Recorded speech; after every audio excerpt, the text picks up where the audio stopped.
What's going on, everyone? Welcome to the channel. Today, we are going to be doing a review of the newest Marvel movie, Thunderbolts, with an asterisk. As you've probably seen online by now, they're actually rebranding it or retitling it to the new Avengers, which you don't know about till the end of the movie. So, kind of a big spoiler there. So, hey, if you didn't see the movie on opening weekend, that's for you. Yeah. Apparently, they just don't care, or they just want to remarket it for the people that didn't want to see it because of the Thunderbolts branding behind it. If you've seen the movie and you're watching this, you know that they play around with the Thunderbolts. It's kind of like a joke name. It was Yelena's old soccer team name when she was younger. So it's kind of a running joke throughout the movie, which I like. I thought that was interesting. It was fun. And then at the end of the movie, it gets revealed they're the new Avengers, and it's, this big moment, this big scene. And it's really the final, mic drop moment at the end of the movie, and then there's a post-credit scene where they continue with the same name. It takes place 14 months after the events of the Thunderbolts movie that we had just watched. So it was really cool, but I think that just spoiling it for everybody that didn't see the movie within the first 2 weeks and being like, hey, fuck you, we don't really care. We need shit to sell, and we're going to rebrand the name. And if you haven't seen it already, that's too bad on you. I don't know if that's the official name going forward, or they're just doing it as kind of a marketing thing to get more people in the theater to see the movie, to have a reason to care for it, or because it really is a big push into the next upcoming Marvel movies. But I don't know why they decided to just spoil everybody like that. Anyways, let's talk about the movie and not the weird branding decision that I disagree with. So this movie kind of focuses more on the anti-heroes / villains that are being put together in this. You've got Yelena, you've got Taskmaster, which you will not see much of in this movie. You got Ghost, you've got John Walker, and you've got Red Guardian. And of course, Bucky, kind of the glue that puts this whole group together, at least in an internal aspect of it. Externally, or the whole reason why they're together, is from what the fuck is her name? Valentina, that's her name. She basically pits them all against each other, and then they're like, hey, we were all kind of set up here. And they team up initially to stop her, and then, as you've seen in the trailers, Sentry is kind of the main villain, the main big bad in this movie. And as a on-off comic reader, I'll call myself, I didn't really know much about Sentry. I thought the suit looked cool, and I knew that he was really strong, but I did not really know the extent of his powers, his role in the Marvel universe, and just who he is as a character. Now, I don't know if this iteration of him is accurate to the comics, but what I do know is that I really liked it. I thought it was really cool. He's kind of got a split personality. So Bob is his, I'll say, regular version of himself, and then there's the Sentry version of him, which is the Void, the dark silhouette with the Void shadow powers that you see in the trailer when he's doing it to the people of New York on the streets. And I really liked what they did with the character. I thought it was a fun introduction to him, and I would like to see more of him in the future as both Bob and as the Void or Sentry. As far as action in this movie, there is a decent amount of it, but I would say that it's not as over the top and cinematic as some of the other Marvel movies that you're used to.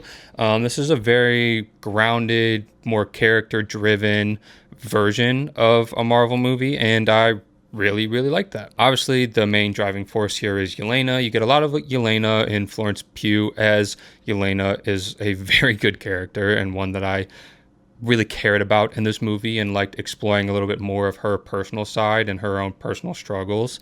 And as far as the Sentry and the Void and what they're overcoming, it seems like a metaphor or version of mental health and depression and wanting to know what your worth is, why you're here, what's your purpose, feeling like running through the motions. You want to feel accomplished, feel like you're really doing something. And that's kind of almost the main villain of this movie. Overcoming, even when they fight, there's a scene where the Thunderbolts take on Sentry and kind of get whooped. I believe you see that in the trailer as well. I don't really think that's a spoiler that he's stronger than all of them, because they even comment at it in the movie. They don't really have superpowers.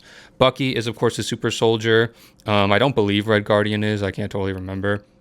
But a lot of their power, actually, John Walker is also a super soldier. But besides enhanced strength and abilities that way, they can't fly. They don't have powers. They are really just weapons, just tactical people with guns and shields and other high-tech abilities that makes them unique, makes them a difficult person to try to hurt or kill or whatever, but they just see themselves as weapons. And that's kind of how Valentina has structured them to think, as sending them on these missions, these special ops things, as they're just soldiers. You do your job and you move on to the next job. And that's really all there is to it. So I did like that them coming together. You really do get that group aspect, that I'll say family aspect of it a little bit.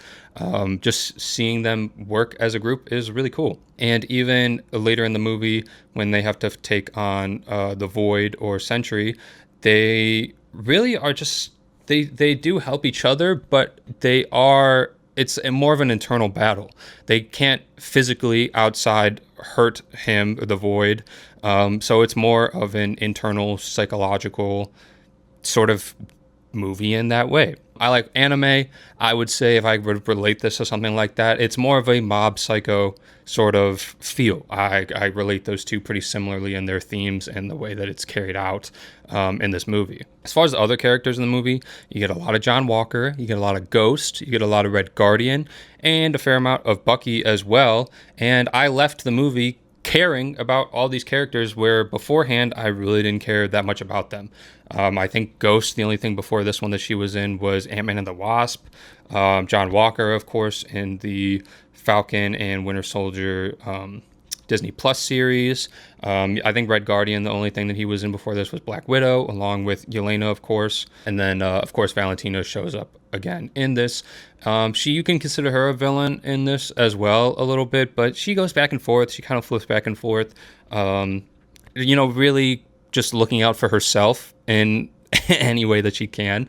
But she's a character I'd like to see return as well. I think she's very interesting as well. And I think upon leaving the movie, that's really what it was trying to do. Make you care about these characters, care about this group, buy into their stories and their struggles and their overcoming those struggles, and introducing Bob/Sentry. And I walked away very happy. I think the MCU has had a lot of issues past Endgame and hitting the highs of Endgame and Infinity War, and ending that chapter to start this new one, and it hasn't really been the best. I would say my favorite post Endgame project so far has been Guardians of the Galaxy 3. I have a personal attachment to Guardians of the Galaxy, so I think it would be kind of hard to top this, so I would not say that Thunderbolts tops this. But if I was giving it a score out of 10, I would say this is a solid 8.5 out of 10 movie. Is really good. The characters are really fun. You get a lot of good performances. It's funny. That was another thing that I thought was pretty cool. There's still a little bit of that MCU humor, of course, but in a lot of the other movies, the jokes don't really land. In this one, I found myself laughing out loud multiple times, and that's fun to see. And I like the direction that they took this movie as a more darker, grounded character movie, and I think it needed that to kind of buy into what it's doing in the future. As far as the post-credit scene, going into it, I heard a lot of people talking about that, this is the biggest post-credit scene in a while, maybe the biggest ever in MCU history, game changer sort of stuff. And it does have the record for the longest post-credit scene. I believe it's about 3 minutes long, which is the longest runtime for an MCU post-credit scene. And although it does push you again into the direction, I feel like it does spoil a little bit of one of the upcoming movies. I'm trying to keep this spoiler free, unlike Marvel, so I don't really want to get into the specifics of it, but there's a big reveal, and that will clearly show up soon in one of the projects set to be released in the near future. So although it was a big reveal, I kind of saw it coming. already, I guess. I didn't think it was crazy. It's very cool, but I didn't think it was mind-blowing by any means. But you definitely want to stick around to see it. There's a mid-credit scene that's a bit of a joke sort of thing. That was pretty funny. And then you got to wait through the entire credits for the post-credit scene, and then you leave the movie. I'd say this is a very, very solid MCU movie. This is up there, I think, with some of the other past projects. Definitely one of, if not the best, post Endgame and Infinity War stuff. But yeah, I really liked it, and I'm really excited for the upcoming movies. The Fantastic Four, I think, is the next one coming out. I'm really excited to see where Marvel goes in their lead up to Doomsday and Secret Wars. I'm bought back in, and I'm excited to see Marvel movies again if they keep up with the momentum that they have currently. So that's it. That's my review. Thank you for watching, and of course, I will see you next time. Peace.